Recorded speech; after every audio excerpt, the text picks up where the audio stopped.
going on YouTube? It is early Sunday morning, and this is my first chance to finally get an update put on the Jeep and kind of where things are at. I posted a while back kind of the issues, and we're not taking the Jeep to CES. That was my original goal, and we just kept running into issues. So keep in mind, this is a 30-year-old, as of last month, 30-year-old vehicle. And it's been through it. It's got an original engine, original head gaskets, original front end for the most part, pretty much original, and it's got some miles on it.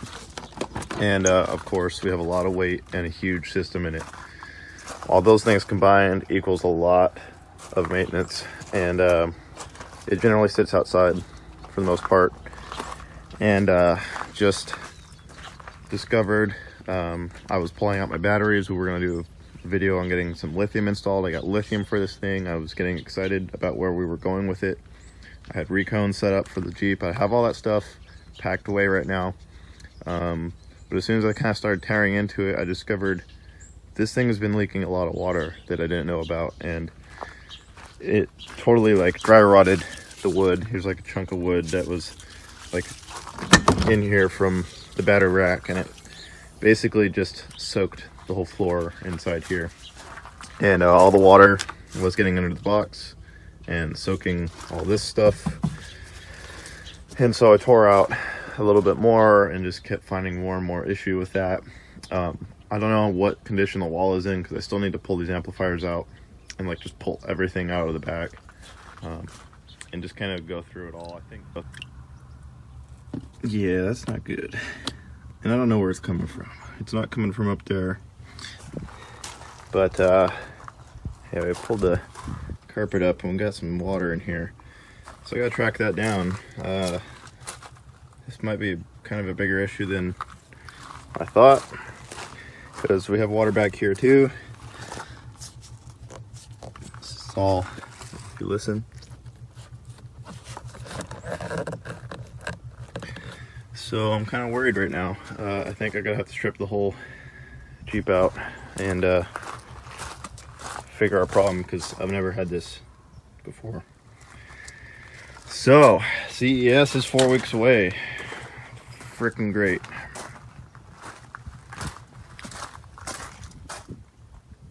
Wish me luck, guys.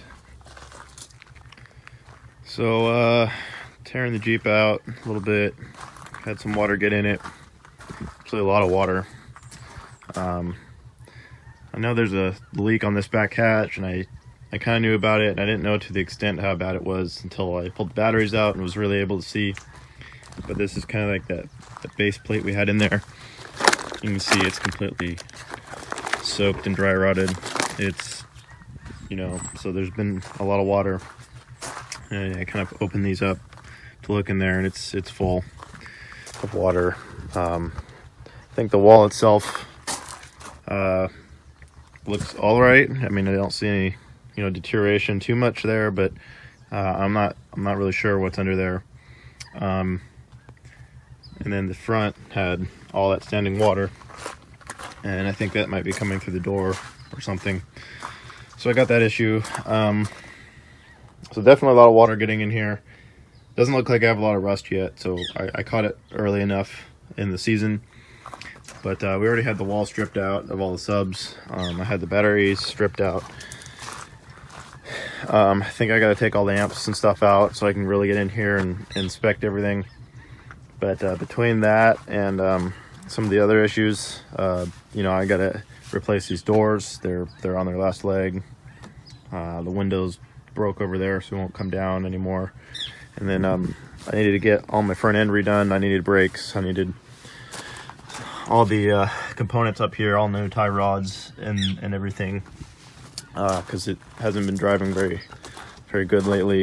In the last half a year, it just didn't feel safe, and I wanted to really go through the vehicle before going to Vegas. And with 4 weeks, I don't think it's gonna happen, and the list just got too long. We're only like a week and a half out from leaving, and I'm not even taking this anymore down to Vegas. It's about what is it, about 1,000-mile one-way trip for me.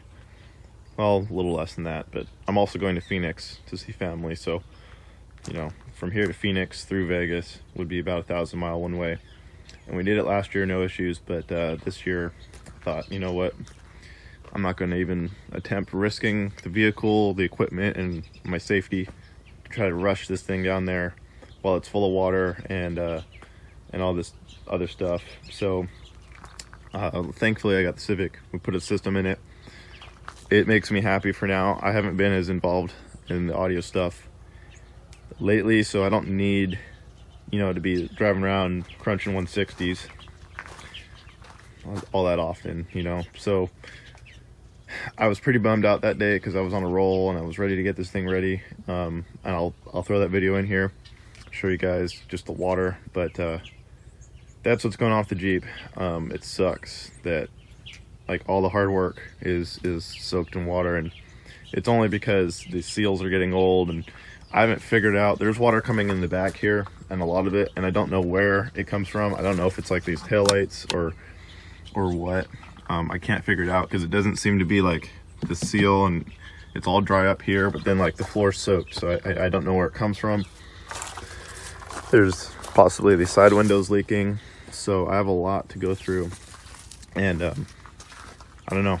I'm at the point where I just need to strip the back out whenever I get some time and go through it and just figure out what to do.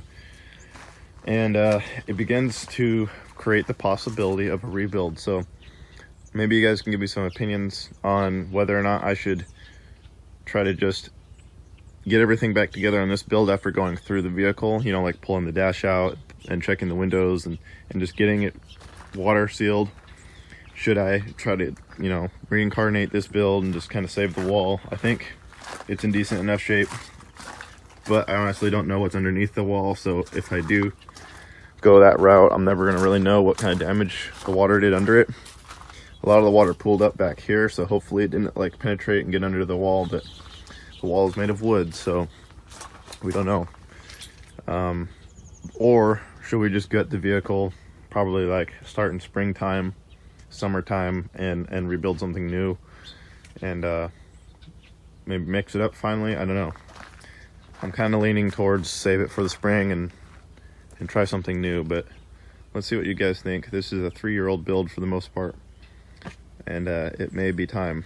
So I'll let you guys comment down below what you're thinking on that. I'm feeling a little better now because I've thought about it, and I was pretty devastated at first, but sometimes it's good to just put your projects aside and you know, not get stressed out over the Civic real quick. I'm gonna throw a video up of this pretty quick before I go to Vegas.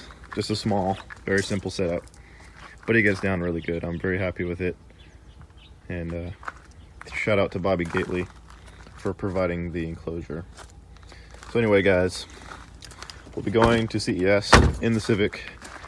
I don't know if I'm demoing it a bunch because it's my nice interior. I don't want people hopping in and out of it too much, but you know, we'll be there. I'm going to compete in a few classes, and we'll have Astro base there. So if you guys want to check out the Astro, 80,000 watts, ready to go, it's going to be there. We just put all the new subs in it, and it's awesome. So that's where things are at. If you guys want to support the channel, please go to my website, jeepandbase.com, and purchase t-shirts. We got all our t-shirts ready to go, various sizes, and if you really wanted to contribute back into getting this build off the ground again, then get the t-shirts. That would be great.